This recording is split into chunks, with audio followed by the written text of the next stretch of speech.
Alright, we'll do one more question before we sleep tonight. We're done with graphs and nodes, trees and graphs. Oh wait, this is not the answer. The answer was... We were gonna set it. Right away, because if you don't do this, and if we actually wait for all the other ones to add it to their to their so if we yeah so for example, if I update it exactly right here, then the three other checks can already say it's 0, whereas if I did it before, it would still be 1, so the other three would still add the same node to the queue, and then what happened is we'll be adding the same nodes to the queue over and over again, which is why we led to that memory problem that it's gonna false because it does not exist.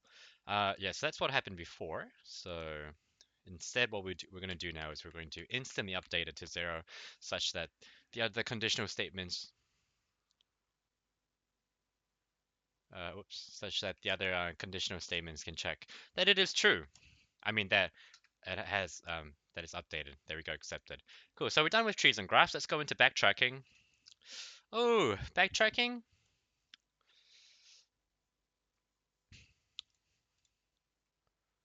Backtracking is quite hard. DP. I feel like backtracking. Um,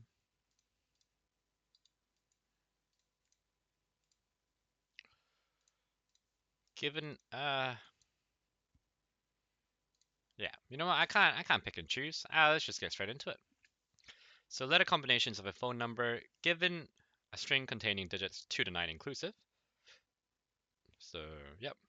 Return all possible letter combinations that number could represent.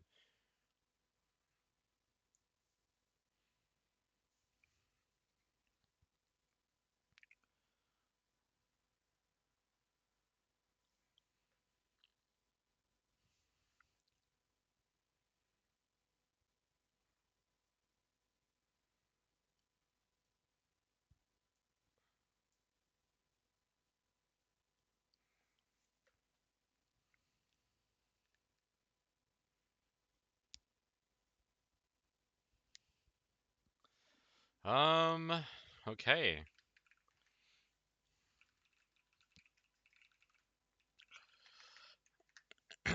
um, okay, if that's the case, so 2, 4 digit and digits.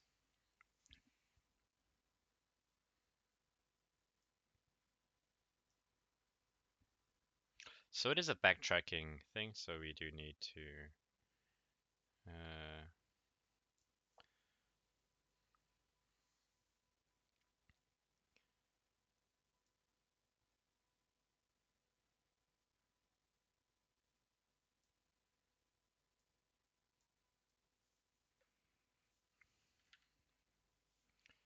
so if it's 2, right? If we have 2 digits in here, that means we're gonna have each output element is gonna have the length of 2.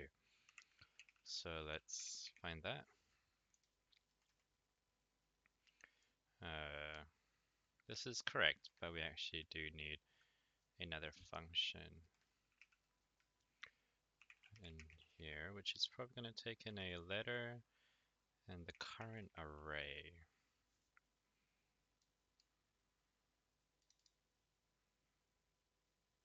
Well, not the array, but the current string. I think that looks good as a backtrack.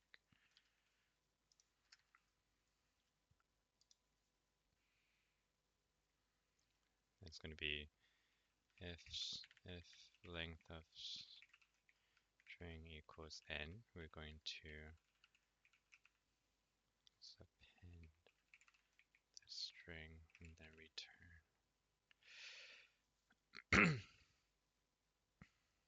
Else,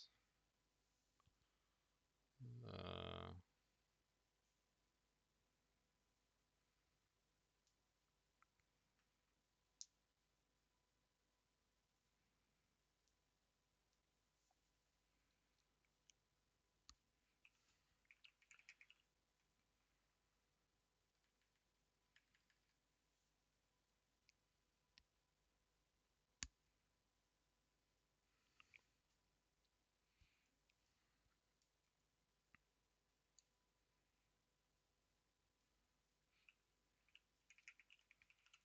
Would I pass in the entire digit vector?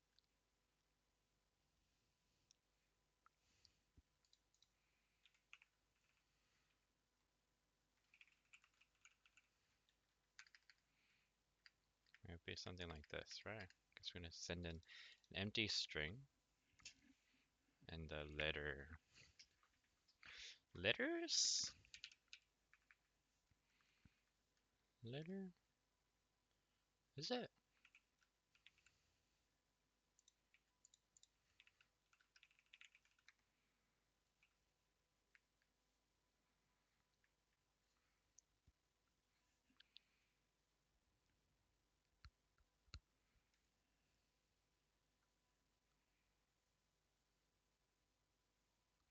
Do I need a map?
Okay, that's what I figured. That's what I thought would happen.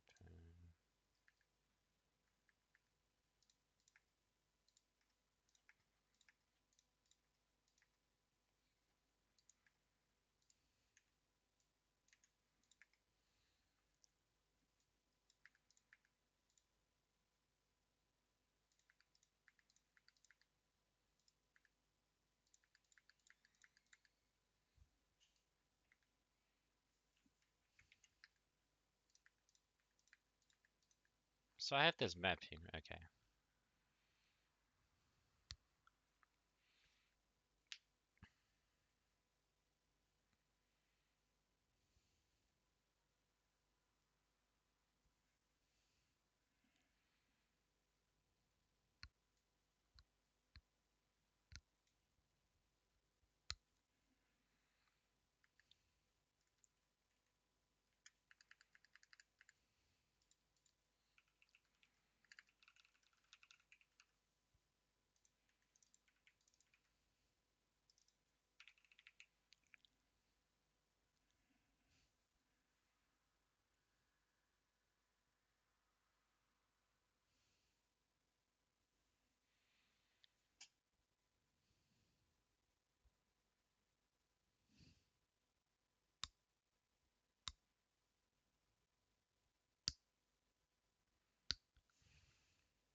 This is correct.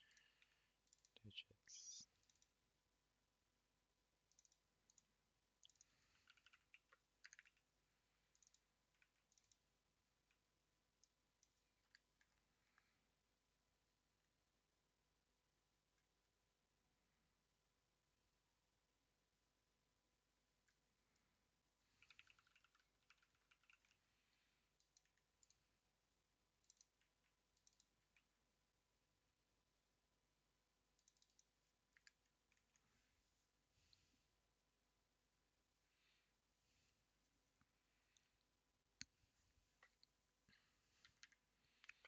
Let's say it's 2, 3, right? So 2, 3 goes in there.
Oh, I'm correct. Whoa, yes.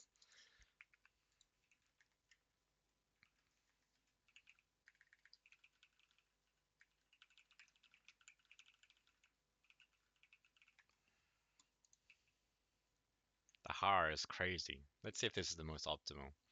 Let's talk about it first. So, letter combination. So it's a backtrack. We want to do it for every combination. So we have a dictionary here. And it's going to be the names of digits. We do know that if there's two, every output string will have a maximum of two.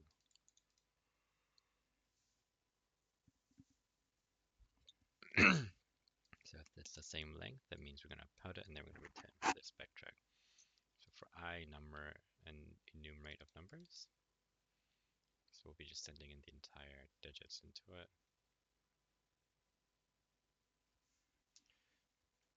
And then for each, we're going to get each letter. Now we're going to go into the next step. We send in the remaining number. So if it's 23, we're just going to send in 3. Then we're going to send in the string that we have so far. So for the first letter, it's A. So I'm going to send in 3 for the dub and A for it. It's going to go down there. It's going to see that it's going for the new number, which is 3. It's going to be AD. It's our first one. And then on the next iteration, it's going to send in a num which is empty, which is empty string with a combination of AD. Then we see that the length of it is 2. So we're going to add it to our output array and then return.